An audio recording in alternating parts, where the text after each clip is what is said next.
Hi guys, welcome to the 13th lecture of DSP, and in this lecture we will be discussing introduction to digital filters. Now the general purpose of a digital filter is separation and restoration. In separation, we will see that when a signal that has been contaminated with interference, noise, or other signals, or any sort of a contamination that might distort our signal, so it will separate those two signals. There will be a sort of a difference or differentiation in that type of signal. In the restoration, when a signal has been distorted in some ways, for example, like an audio recording mode with proper equipment, poor equipment, or an image improperly focused lens, it will restore the signal back to its original form.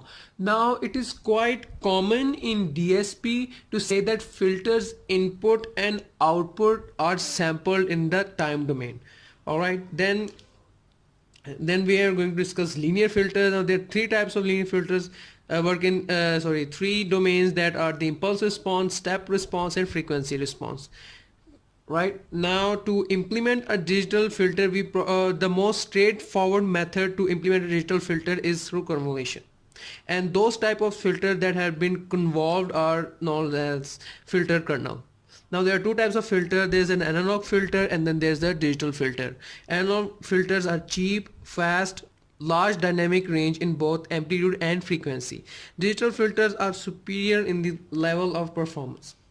Right, and when we do the discrete integration of an impulse response, we get this step response. And if we were to apply fast Fourier transform on an impulse response, we will get frequency response in dB.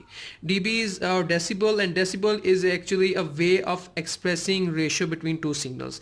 In case of power, when the signals of our power, we will express dB in like 10 log base 2 P2 by P1. These are the two signals, power 2 divided by power 1, and when we are going to express them in amplitudes, we will write the equation as 20 log 2 A2 by A1.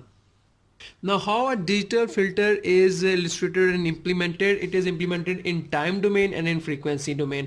Remember that a good performance in a time domain will result a bad performance in a frequency domain. So we are going to discuss some of the parameters in the time domain and the frequency domain. In the time domain, we will be discussing the step response, overshoot, and the phase. Right, so these are all the waveforms that will illustrate a good performance way of the step response, overshoot, and linear phase. And these are the poor performance. In a step response, if you obtain this sort of a signal, we say that this is a good performance, and if we were to obtain this sort of a graph, we will say that this is a poor performance of the step response. And if we were to obtain this of a graph or an overshoot, we will say this is a good performance of the overshoot, and if you were to obtain ripples on our graph, we will say that we have a poor performance of the overshoot. And same goes for the linear phase. Now in the frequency domain parameters, we will be discussing roll-offs, ripples, and stop band attenuation. If we have like a curve sort of a graph which decreases or falls in a curved manner, we'll say that we have a roll off that is slow. So that is our poor performance of the roll off. But if we have something that goes like this, we'll say this is a fast roll off, and that is a good performance of the roll offs.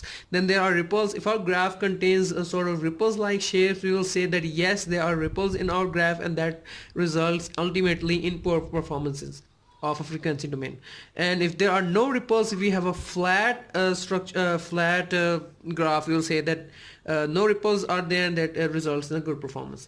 And for stop band attenuation, our poor performance would look like this, because we will have these sort of continuous ripples in a decreasing manner when we will reach that minus 3 dB. Right, this is the amplitude, and on the x-axis we have the frequency. Now for a good performance stop band attenuation, we'll see that after we have crossed the minus 3 dB scale in the amplitude, and after a particularly long time, and when we have reached beneath a point, we'll see that that is the point when ripples start to form. So that results in a good performance ratio of the stop band attenuation. Then we have four types of filters. There's a low pass filter, there's a high pass filter, there's a band pass filter, then there's a band reject filter or a band stop filter. The low pass filter, as you can see, has been illustrated in a graph where in the y-axis we have the amplitude and the x-axis we have the frequency. Same goes for all the filters. In a low pass filter we see that this type of filter allows only low frequencies. Since these are the frequency that have the lower values, it will only allow low frequencies to pass and block the higher frequency. Then there is only one transition state.